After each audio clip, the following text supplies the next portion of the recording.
자, 오늘부터 고등수학 상을 우리 친구들이랑 같이 공부를 해볼 건데, 오늘은 그 첫 시간 다항식의 사칙연산.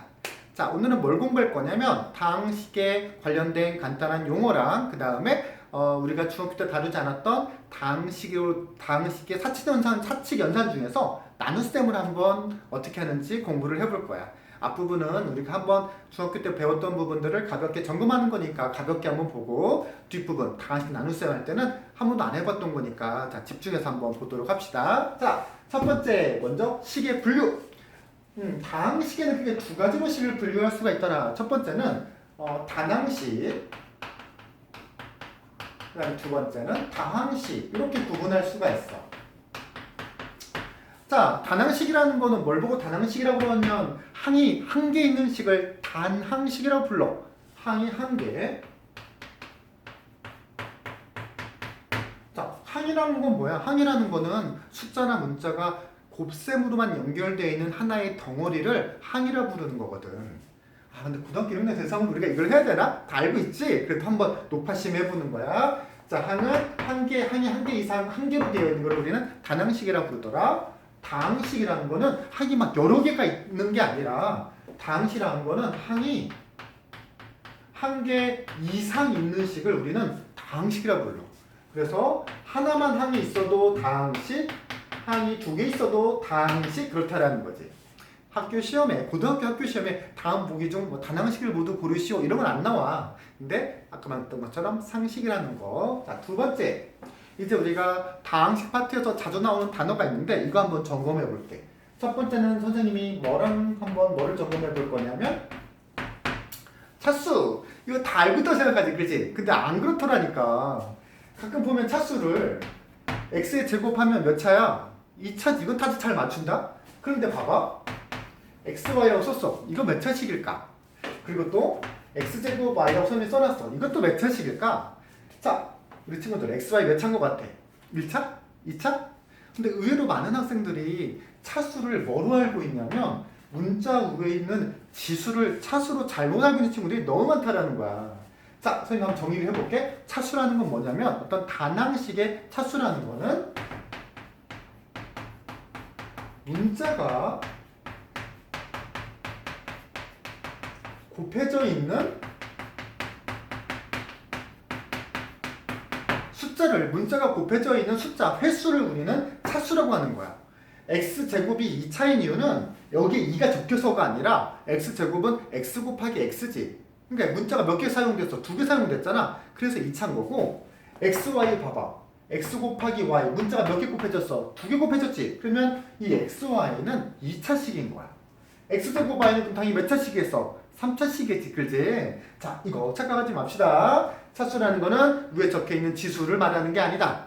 그 단항식에서, 하나의 항에서 문자가 몇 개 곱해져 있는지 그 횟수가 바로 차수라는 거.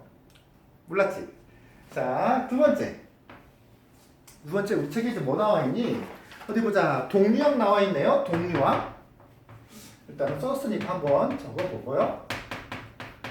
자, 이건 뭐 중학교 때부터 우리가 많이 했으니까 동류항이라는 거는 문자와 차수가 같은 식을 동류항이라고 한다는 거. 자, 그 다음에 개수.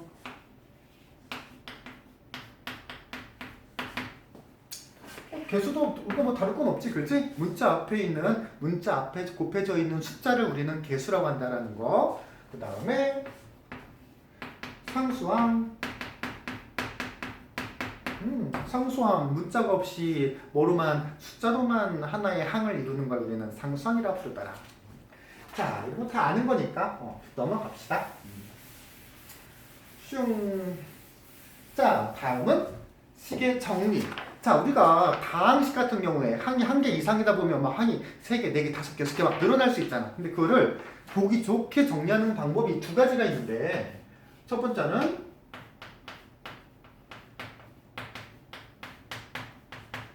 내림차순 정리와 두 번째는 오름차순 정리라는 게 있어. 자, 내림차순 정리라면, 야, 우리가 어디가 내려오려면 높은 데서 이렇게 아래로 내려와야 되는 거 아니야? 그렇지? 그래서 내림차순 정리라는 거는 다항식을 정리를 할 때 차수가 높은 항을 앞에 쓰고 차수가 낮은 항을 뒤에 쓰는 걸 우리는 내림차순 정리라고 하는 거야. 자, 예를 들어보면 이런 식으로 x의 세제곱, 2x의 제곱, x 플러스 4 이런 식으로 3차항, 2차항, 1차항, 상수항 이런 순서대로 쓰는 거를 우리는 내림차순 정리한다라고 하고, 오름차순 정리는 당연히 올라가려면 어떻게 해? 그렇지. 낮은 데서 위로 올라가야 되잖아. 그래서 차수가 낮은 데에서 낮은 거에서 높은 순으로 쓰는 걸 우리가 오름차순 정리라고 하는 거야. 위에 있는 걸 오름차순 정리를 하면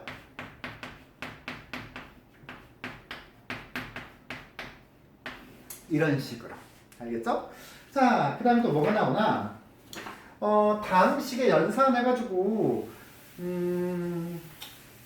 앞에 보면 뭐 덧셈, 뺄셈, 곱셈 이런 게 책에 나오는데 이건 선생님 설명할 필요가 아마 없을 거야. 그지? 이미 중학교 때부터 많이 해왔어. 뭐 지수법칙, 곱셈 공식 이런 것들.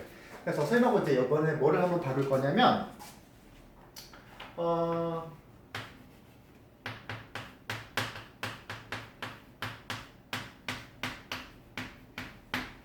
연산의 기본 법칙을 한번 공부를 해볼 건데, 우리가 흔히 다음 식에서 사칙연산을 다루잖아. 사칙연산이라는 거는 더하기, 빼기, 곱하기, 나누기를 사칙연산이라고 하는데, 자, A라는 식과 B라는 식을 서로 더하는 A 더하기 B랑 B 더하기 A가 서로 결과가 같을까 다를까?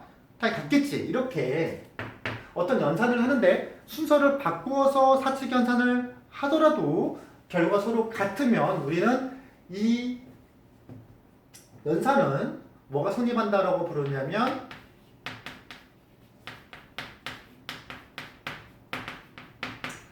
교환법칙이 성립한다고 하는 거야. 자, 그럼 덧셈 교환법칙 성립하겠어 안 하겠어? 당연히 하겠지. 1 더하기 3이나 3 더하기 1이나 그렇지. 자, 그러면 뺄셈 봐봐.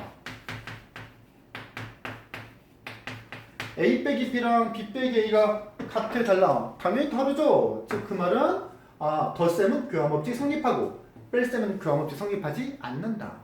곱셈 A 곱하기 B, A 곱하기 B나 B 곱하기 A는 똑같죠. 그러니까 곱셈은 교환법칙 성립하고 A 나누기 B랑 B 나누기 A는 완전히 다른 거 알죠? 그렇죠? 분자분모가 반대니까. 그래서 나눗셈은 교환법칙 성립하지 않는다. 즉 순서를 바꿔서 계산해도 식이 성립하는지 안 하는지를 보는 게 바로 교환법칙. 자, 이번에는 결합법칙을 한번 공부를 해볼까? 결합법칙이라는 건 뭐냐면 항이 두 개가 아니라 항이 세 개에서 다루는 개념인데, 자, 중요한 사실은 사칙 연산이 똑같아야 된다는 거야.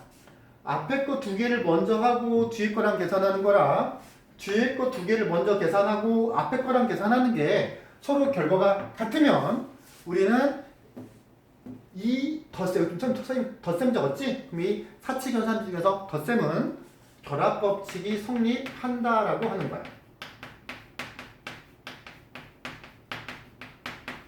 자, 결합법칙 연산 입이 꼬이니 항이 3개짜리에서 앞에 2개 계산하고 맨 마지막 거랑 하는 거랑 뒤에 거 2개 하고 앞에 거랑 연산하는 거랑 결과 같으면 결합법칙이 성립한다. 자, 덧셈은 그러면 결합법칙이 성립하네. 곱셈은 어떨까?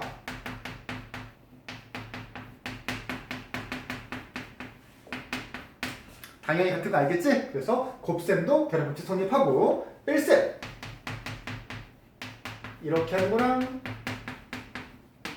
이렇게 하는 거랑 같겠어 다르겠어? 당연히 다르지. 이거 전개하면 A 빼기 B 빼기 C인데 얘는 A 빼기 B 더하기 C로 바뀌잖아. 그래서 뺄셈도 역시 뺄셈은 결합식 성립하지 않고요. 나눗셈은 뭐 더 성립하지 않죠. 나눗셈은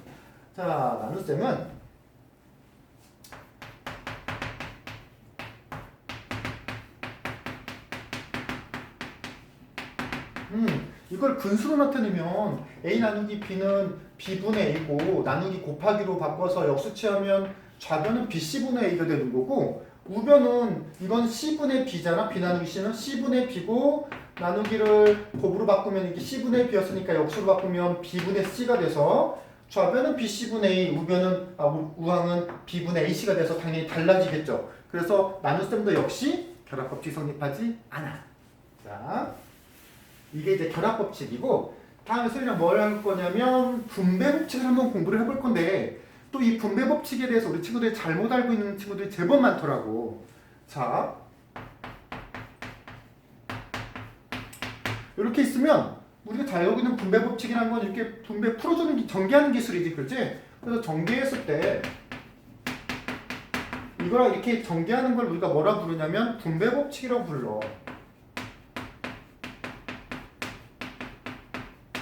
근데 우리 친구들이 이걸 헷갈리는 게 아니라 자, 다시 이렇게 전개되어 있는 거를 이렇게 다시 돌릴 수 있을 거 아니야? A로 묶어서.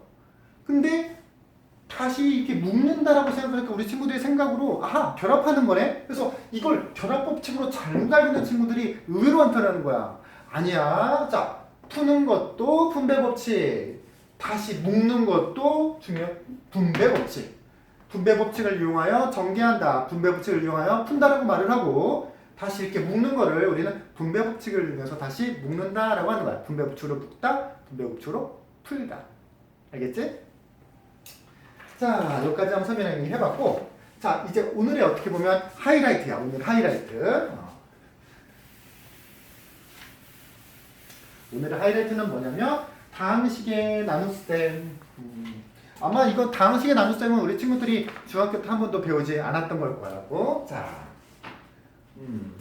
오늘 하이라이트 고등이 표시를 하고 다항식의 나눗셈.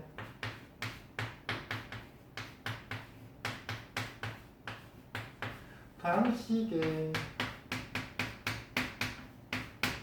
나눗셈. 자, 우리가 고등학교 1학년 과정에서 다항식을 나눗셈 하는 방법은 두 가지가 있어. 첫 번째는 뭐냐면 첫 번째는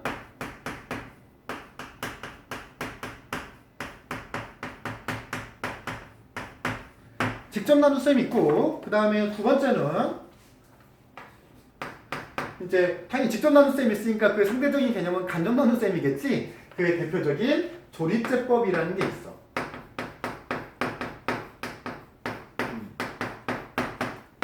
자, 두 개를 한번 같이 공부를 해보자고. 문제는 간단하게 이렇게 해보자.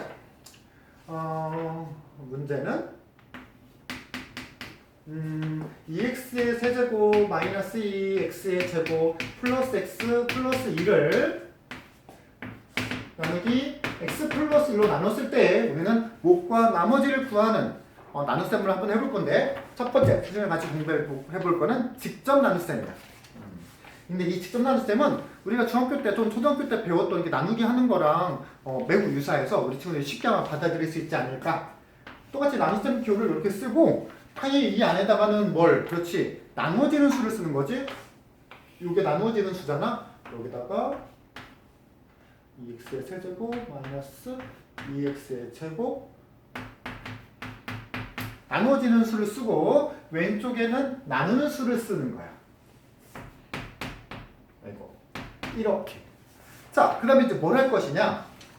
자, 우리가 숫자 나눗셈 할 때 어떻게 이거를 넘지 않은 가장 큰 수를 만들기 위한 숫자를 여기다 이렇게 쓰고 곱해서 여기 쓴 다음 둘이 서로 이렇게 빼잖아. 그렇지? 이거랑 거의 같은 방식으로 계산이 되는데 어떻게 할 거냐면 자, 여기다가 뭔가를 쓰고 둘이 곱해서 여기다 쓴 다음 둘이 뺄 건데 어떤 흐름으로 가냐.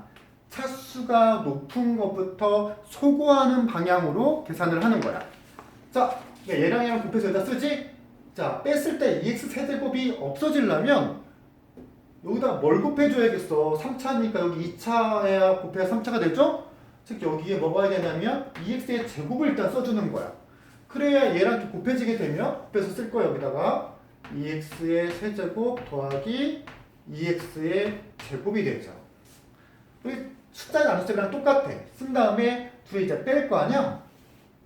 빼면 소거되죠. 즉 뺀 최고차항부터 소거가 될 수 있는 숫자들을 위에다가 차곡차곡 써놓는다.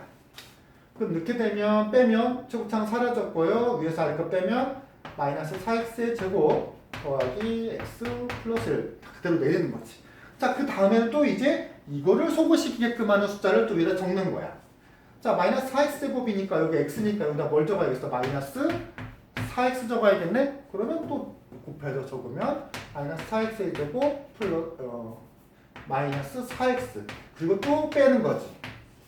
그럼 빼면 또 최고차가 또 소거가 됐고 빼면 5x에다가 1 되겠네. 그 다음에 이제 5x 소거할 거야. 그렇지. 이제 뭐 넣으면 되겠어? 5 넣으면 되겠죠. 오. 그러면 5x 플러스 5니까 빼면 4가 되겠네.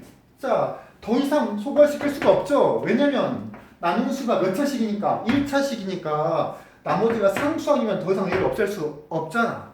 즉 우리가 언제까지 직접 나눗셈을 할 거냐면 나머지가 잘 들어야 돼요. 언제까지 쭉 소거시키는 나눗셈을 해야 될 거냐면 나머지가 나누는 수보다 차수가 작을 때까지 진행이 되는 거야. 나누는 수가 1차식이면 나머지는 어디까지? 상수항까지.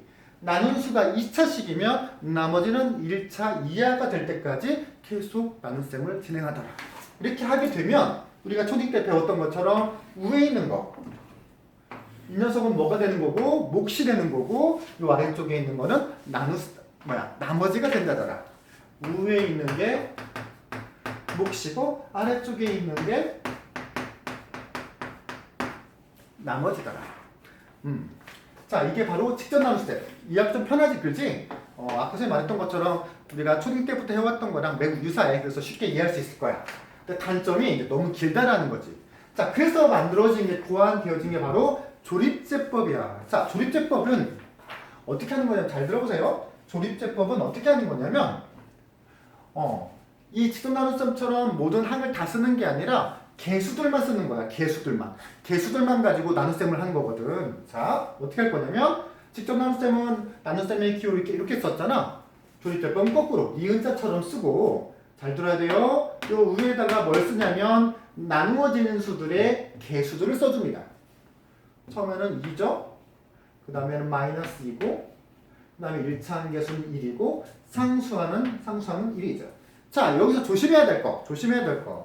지금 여기를 보면 3창, 2창, 1창, 상수항까지 다 항이 연속적으로 있잖아. 근데 혹시라도 만약에 2x의 세제곱 플러스 x 플러스 1 이렇게 있다고 한다면 이거를 직접 이 조립제법을 할 때 여기다 개수를 적는다라고 했잖아. 지금 여기에 이 창이 비어있지. 반드시 나눠지는 수의 차수가 비어있는 항이 있으면 거기를 건너뛰는 게 아니라 반드시 개수 0을 채워줘야 한다라는 거. 이거 잊으면 안 돼. 자, 그래서 원칙은 조립제법을 할 때 개수들을 나란히 적는데 혹시 비어있는 차수가 있다고 한다면 생략하지 말고 반드시 0을 써놓자라는 거야. 자, 그리고 이쪽에다가는 그러니까 직접 나눗셈을 이렇게 뒤집어 놓은 거랑 매우 유사하지, 그렇지? 이쪽에다는 뭘 적냐면 나누는 수 있잖아, 그렇지? 나누는 수를 0으로 만드는 미지수의 값을 여기다가 적는 거야. x 플러스 1을 0으로 만들려면 당연히 -1 해야겠죠? 이렇게 -1을 적는다 이거죠. 자, 이건 아마 우리 친구들이 해본 적이 없어서 매우 어색할 테니까 주의 깊게 잘 봐야 돼. 자, 어떻게 할 거냐면 자, 첫 번째 숫자는 그냥 아래로 내려요. 그 다음에 어떻게 할 거냐면 아까 여기 있지? 나누는 수를 0으로 만드는 그 문자의 값 걔랑 얘랑 곱해서 다시 위로 올립니다. -1이랑 2랑 곱하면 2가 되겠죠? 2가. 자, -2가 되겠죠? 그런 다음에 다시 어떻게 하냐면 이 두 수를 서로 더해서 내리는 거예요. -2 더하면 어떻게? 그렇지. 4가 되죠? 다시 떨어진 수를 여기 있는 수랑 얘랑 곱한 결과를 다시 위로 올립니다. -1이랑 4랑 곱하면 4가 되겠죠? 그럼 또 4가 올라가고요. 이렇게 올라가고 다시 내려올 때는 어떻게? 더해서 내려온다고. 1이랑 4랑 더하면 5가 되죠? 자, 그 다음에 다시 올라갈 때는 그 녀석이랑 다시 올라갈 때는 어떻게? 곱해져서 올라간다고 했죠? -1이랑 5랑 곱하면 -5가 되겠죠. 자, 네, 마지막까지 도착을 했네. 다시 얘를 서로 더하고 그럼 더하면 얼마? 4가 되겠네. 자, 이렇게 했을 때 맨 마지막에 나와 있는 이 녀석이 나머지고 요 앞에 나와 있는 이 숫자들이 바로 뭐를 의미하게 되는 거냐면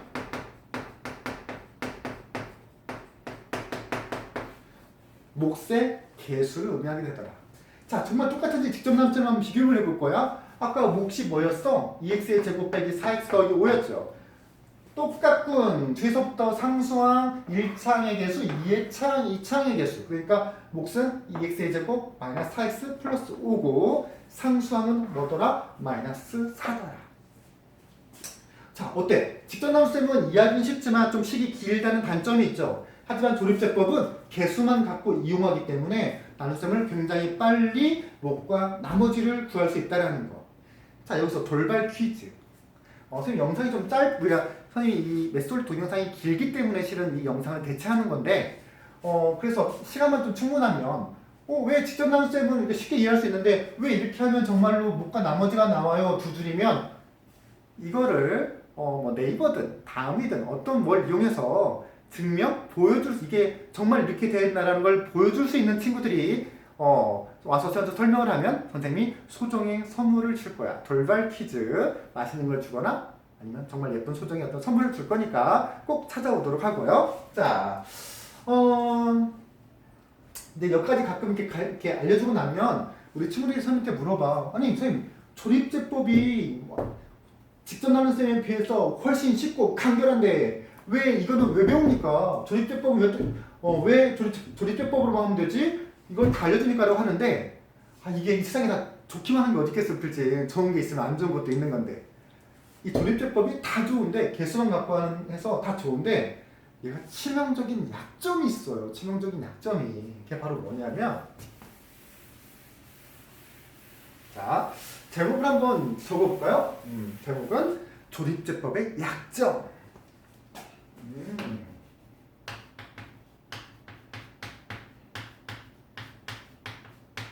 조립제법의 약점. 치명적인 약점이 있어. 그래서 직접 나눗셈도 종종 사용을 해. 자, 조립제법의 약점의 치명적인 약점 첫 번째는 바로 뭐냐? 자, 이쪽을 봐봐. 이쪽에 내가 선생님 뭘 집어넣는다라고 그랬어. 그렇지? 나누는 수를 0으로 만드는 수를 문자에 값을 집어넣는다라고 그랬죠? 그러다 보니 어쩔 수 없이 나누는 수가 1차식일 때밖에 쓸 수가 없다라고 하는 치명적인 단점이 생긴다라는 거지. 아, 단점 뭐다? 나누는 수가 언제만 이 정도 이번에 이렇게 알겠지? only if 오로지 언제만 1차식일 때만 쓸 수가 있더라. 이런 치명적인 단점이 있다. 1차식일 때만 쓸 수가 있다. 1차식일 때만 쓸 수가 있다. 그러니까 2차, 2, 4, 5 나눌 때는 어쩔 수 없이 직접 나눗셈으로 갈 수밖에 없어. 자, 조립제법의 치명적 약점 두 번째. 실은 뭐 이것도 문제지만 이게 더 큰 문제이긴 한데 뭐냐면 자, 봐봐. 그냥 간단하게 쓸게요. x제곱 마이너스 3x 플러스 4라는 다항식을 x 플러스 1로 나눴을 때랑 똑같은 식을 2x 플러스 1로 나눴을 때 우리가 조립제법의 식을 한번 써보면 여기는 나눠지는 수의 개수를 쓰는 거라고 했죠? 1, 마 3, 4를 쓰고 여기에다가는 뭘 쓰는 거라고 했어? 나누는 수를 0으로 만드는 값을 쓰는 건데 x 플러스 1로 나눴을 때 뭐 써야 되고 마이너스를 쓰고 2x 플러스로 나눴을 때도 이거 마이너스이 되는 거 아니야? 이 조립제법의 치명적인 단점이 두 번째가 바로 뭐냐? 여기다 이제 마이너스를 쓸 건데 이게 뭐로 나눴을 때 여기 나오는 몫과 나머지가 뭐로 나눴을 때 몫과 나머지냐? x 플러스 1, 2x 플러스 2, 심지어는 3x 플러스 3? 마이너스 1에서 0 되는 값은 실은 대식은 되게 많으니까 자, 뭐냐라는 거지. 자, 결론부터 말을 일단 한번 다시 연습 한번 해볼게. 첫 번째 숫자 그냥 내리고요. 얘랑 곱해서 올리는 거라고 했죠? 곱해서 올리면 마1 내릴 때는 어떻게 한다고? 조립제법에서는 둘이 서로 더하더라. 곱해서 올리고요. 더하더라. 그러면 끝에 있는 게 뭐고? 나머지고 요 앞에 있는 게 몫인데 자, 잘 기억하세요. 조립제법을 해가지고 만들어지는 몫과 나머지는 반드시 0으로 만드는 문자값을 여기다 집어넣은 거잖아. 근데 어떤 걸 집어넣은 거냐면 최고차의 개수가 반드시 1이었던 거. 즉 여기다 마이너스를 집어넣으면 x 플러스 1로 나눴을 때의 뭐가 나머지가 나온다라는 거야. 자, 그럼 이걸 어떻게 우리가 그러면 2x 플러스 2나 3x 플러스 3으로 나눴을 때의 뭐가 나머지를 구하려면 어떻게 해야 되느냐? 한번 뭐 이걸 보죠. 자, 우리가 다음 단에서도 우리가 쉽게 이해할 수 있을 텐데 우리가 지금 보면 목은 나머지는 8이고 몫은 x 플러스 3거는 x 마이너스 3거는 이제 알겠죠? 그래서 이거를 초등학교 때 배웠던 검정식을 한번 써볼 거야. 자, x제곱 빼기 3x 더하기 4를 목 x 플러스 1로 나누면 여기 목 들어오는 거 알죠? 목이 얼마예요? x 마이너스 목은 노란색으로 쓰자. 목은 x 마이너스 4고 뒤에 더하기 그다음 나머지 적는 자리잖아. 나머지는 얼마더라? 8이더라. 자, 그래서 우리는 조립제법을 통해서 나오는 목과 나머지는 반드시 최고차의 개수가 얼마인 2인 녀석으로 나눴을 때 목과 나머지더라. 그렇다면 여기서 2x 플러스 2로 나눴을 때 목과 나머지를 구하고 싶을 때는 어떻게 해야 되겠느냐? 여기다 마이너스를 넣어도 똑같은 값이 나올 텐데 여기를 잘 봐주세요. 여기를. 자, 이게 나누는 수죠. 근데 2x 플러스 2는 x 플러스 1의 몇 배야? 2배죠. 그렇다면 나누는 수를 정말 2배 이렇게 되면 식을 그대로 유지해야 되잖아. 위에 있는 식이랑 아래 식이랑 똑같아야 되잖아. 그러면 어떻게 하면 되는 거냐면 여기 몫을 반을 해주는 거죠. 그러면 얘랑 얘랑 만나서 사라질 테니까.